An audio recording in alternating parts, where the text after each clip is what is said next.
Today, I want you to pay very close attention, especially if you're a leader who communicates.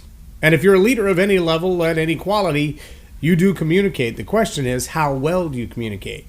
Today, I'm going to tell a story to illustrate the importance of selecting the right story. So this is layers upon layers of communication skill, all wrapped into one illustration. And I'm going to help you pick it apart a little bit, but we're not going to spend nearly as much time as we would, say, in StoryPower Masterclass. We're going to take about 15 minutes to talk about the power of story, not just how you tell it, but which one you tell and when you tell it and who you tell it to. And yeah, we're going to do all that today in Leading Leaders.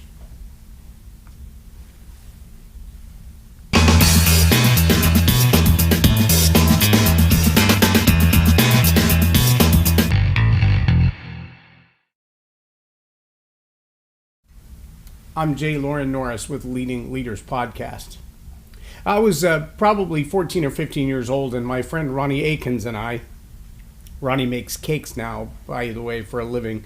So it's no wonder that neither one of us were geniuses at this idea, but we found an ad in the local paper that says, clear land, make hundreds of dollars in a day. And we were like, yes, we're two young football playing guys. We can do this. And so we both grabbed a hatchet out of the garage. My mother drove us 15 or 20 miles off into the country, and we arrived to find a probably 20-acre spot of land where the guy had a bunch of cedar trees that were kind of scattered amongst his giant oak trees. And of course, among the cedar trees, as is typical in Texas, there were some mesquite trees and some cactuses, and the list went on with all kinds of undergrowth. Now, maybe you haven't seen it, but in Texas, when someone says we're going to clear land, there's usually one of two ways to do that. They clear the land like with a bulldozer, and it's just completely flattened and there's nothing left. It's ready to pour a foundation for a house. That might be clearing and leveling a land.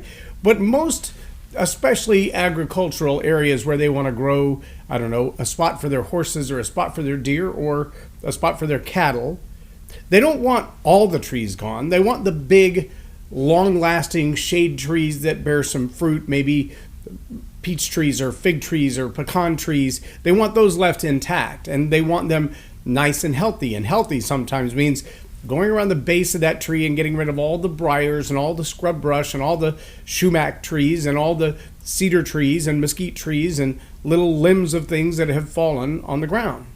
So clearing the ground, well, it's a pretty laborious project.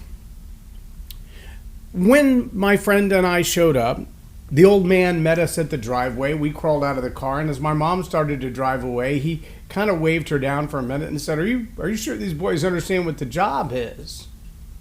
You know that little song on TikTok right now, I understood the assignment. I understood the assignment. We did not understand the assignment.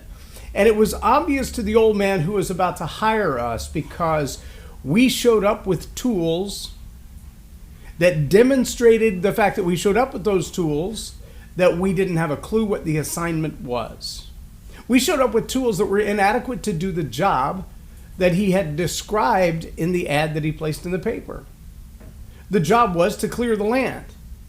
Well, two teenage boys, healthy as they may be, on a hot August day in Texas, are not going to clear a lot of acreage with two axes.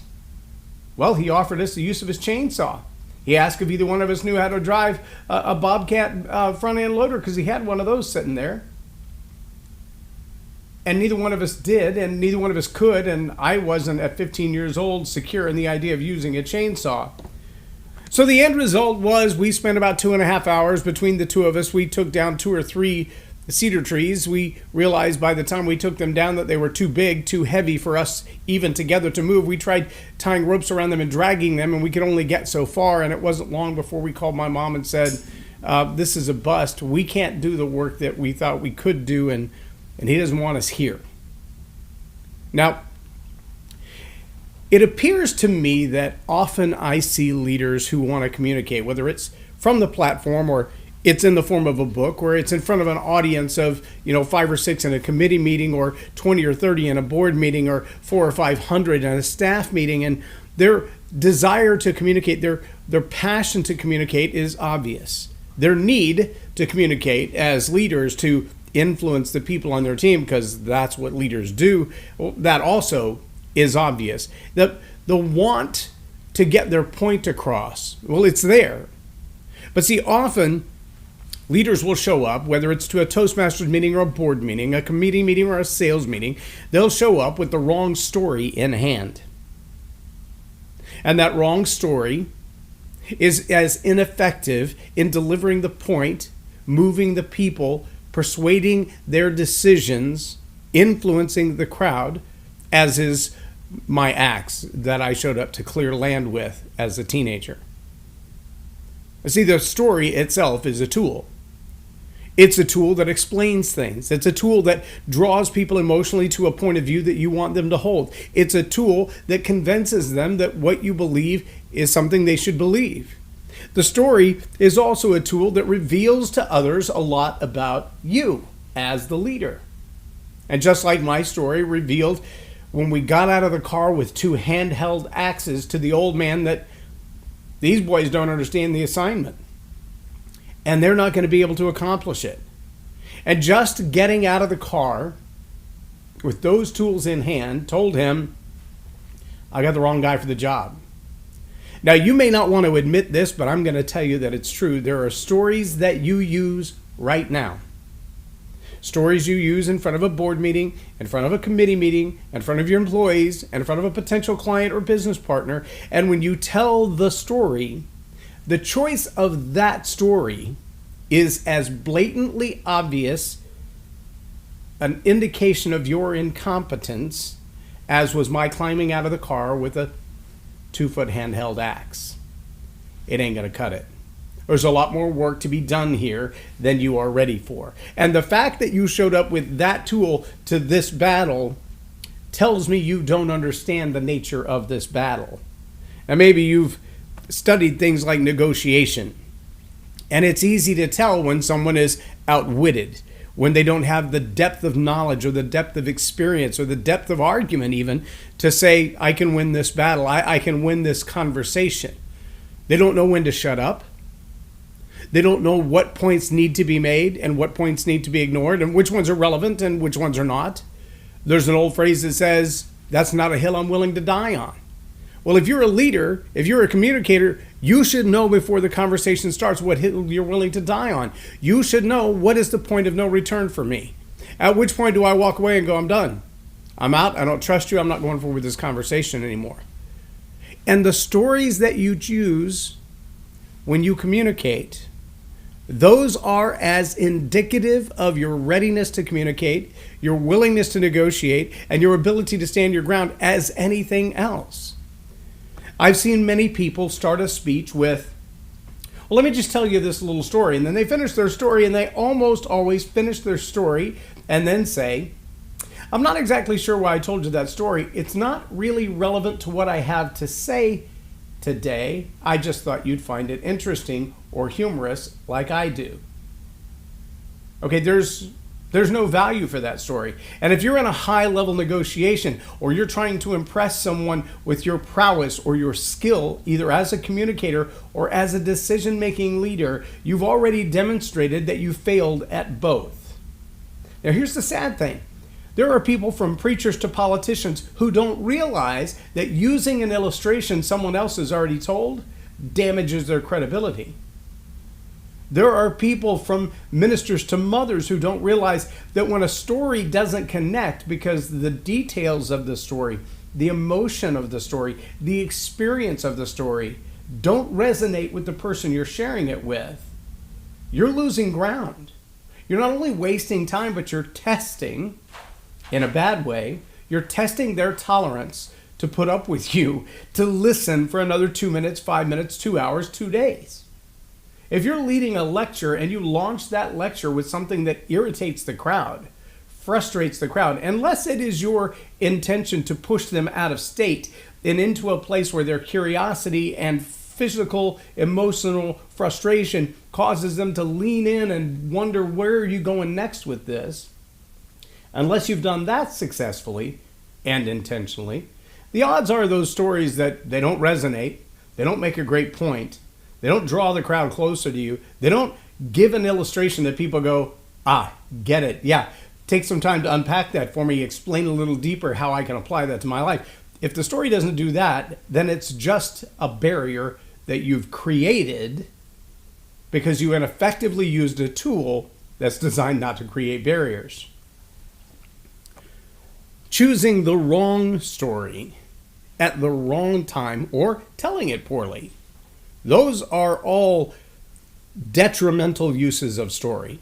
Now here's the other major flaw in many communicators using stories. They feel like because it's an experience that I lived and because I own my own experiences, you can't tell me what to feel or about an experience. You can't tell me what to think about an experience. You can't tell me judgmentally whether it was a right experience or a wrong experience. It was my experience. And what I'm going to tell you is how I felt about the experience. There's a lot of presumptive psychology in a story that I lived through. There's a lot of presumption that the way I handled it is the way you would have handled it. There's a lot of presumption that how I felt in that moment is how you would feel in that moment. There's a lot of presumption that if I encountered that kind of setback, if you will, in life, or victory, if you will, in life, that because I can tell you the story of it, then you too can experience that setback or experience that victory. And all of those are false premises. Let me say that again. All of those are false premises. And not only do they weaken the power of your story to translate to somebody else the opportunity to overcome an obstacle or the opportunity to experience a victory, they also demonstrate your ignorance in human psychology. It's one thing to say, I went through this, and therefore you can too. That's a false premise. Maybe you don't have the same background that I do. Maybe you don't have the same training that I do. Maybe you don't have the same fortitude that I do. Maybe you don't have the same support system or support team around you that I do. I spent 25 years addicted, and I was able to come out of it because I had a wife that even while I was fighting my addiction said I refused to give up on our marriage. Now we're married 27 plus years. And the last 17 of that have gotten better and better every year. But the first 10, I put her through hell. Well, that's my story. And I can show you the illustrative points within my story of how things were turned around and how I changed and what things she said to me that changed my life, that caused me to view me and us completely differently. And those are powerful illustrations. And I can show you the lessons that I learned from them. I wrote a book about the lessons that I learned along my journey out of addiction. But to presume that by telling that story, that you hearing the story will also transform your life, that's a fallacy. That's a false premise. That's a dangerous presupposition. So to think that I'm going to take the stage, put a mic in my hand, tell my life story, and you're going to win because I tell my life story, well, that's foolhardy. And it's not good communication, and it's not good leadership. If you want to be a great leader, part of your obligation as a great leader is to become a great communicator. And part of your obligation as a great communicator is also to become a great listener. And yes, sometimes we listen with our ears, and sometimes we listen with our eyes, and sometimes we listen through the questions that we ask. The question beneath the question. How do we listen long enough to get to know who it is that we're talking to? How do we strategically ask the questions that make a big difference? One of the things I learned from John Maxwell when giving a public address, such as a commencement speech or something of that nature, is to be as anonymous as possible in the crowd before the event. He calls it walking slowly through the crowd. So I did. One commencement speech opportunity that I had, there was a crowd of a little over 1,000, maybe 1,200 people. But I was in my jeans and t-shirt hanging out in the lobby of the hotel as all of the people were getting all dolled up who were receiving their certificates and their diplomas that night. And as they were, I would wander past people, see them getting all dressed up, make a compliment or a comment about how they looked for the night, and then ask them, what are you receiving tonight? I get a little bit of background story about them, and then I would noodle on that and ask myself, is there a place where their story, their relevant life experience fits into the presentation that I'm making? And I found about half a dozen of them that fit very well into the presentation that I was already making. They fit into the flow. Their real life experience matched the story that I was going to tell already. And so I just swapped out my story for their story. And I can tell you, when I took the stage and began telling their story. And this has been almost 10 years ago, so I wasn't nearly as polished at storytelling then as I am now. But I did tell their stories from the stage, many of them to standing ovation, partly because they were celebrating the person in the audience that they knew, the person that they'd spent their time going to school with, the person that they were graduating with, their own personal heroes, not some person that I aggrandized, but people they knew. And secondly, because they weren't just acknowledging that person, but they were celebrating the fact that that person was lifted up in front of the crowd. Now, if you want to be a great storyteller and a great communicator, the story you bring to the table, the story you bring to the microphone, the story you bring to your video, the selection of that story is as indicative to your audience as was my 2-foot handheld axe to the old man who wanted me to clear 20 acres of land. It was obvious to him that I wasn't ready for the task. I did not understand the assignment. When you take the stage, committee meeting, board meeting, sales presentation, or an audience of 50,000, when you take the stage, the stories you choose to tell will reveal as much about your competence as your ability to tell them well. Sometimes the stories that you tell will reveal deep things about you that are misgivings, misunderstandings, misinterpretations. Sometimes they'll reveal your arrogance, your pridefulness, your unteachability. And as your stories reveal those things, it will be obvious to those that you're attempting to communicate with that you didn't understand the assignment. And that, my friends, is a bigger detriment than the inability to tell a story well. Choosing the wrong story to tell, that one can get you. I'm J Loren Norris with Leading Leaders Podcast for Tell It Like It Is TV. Have a blessed day.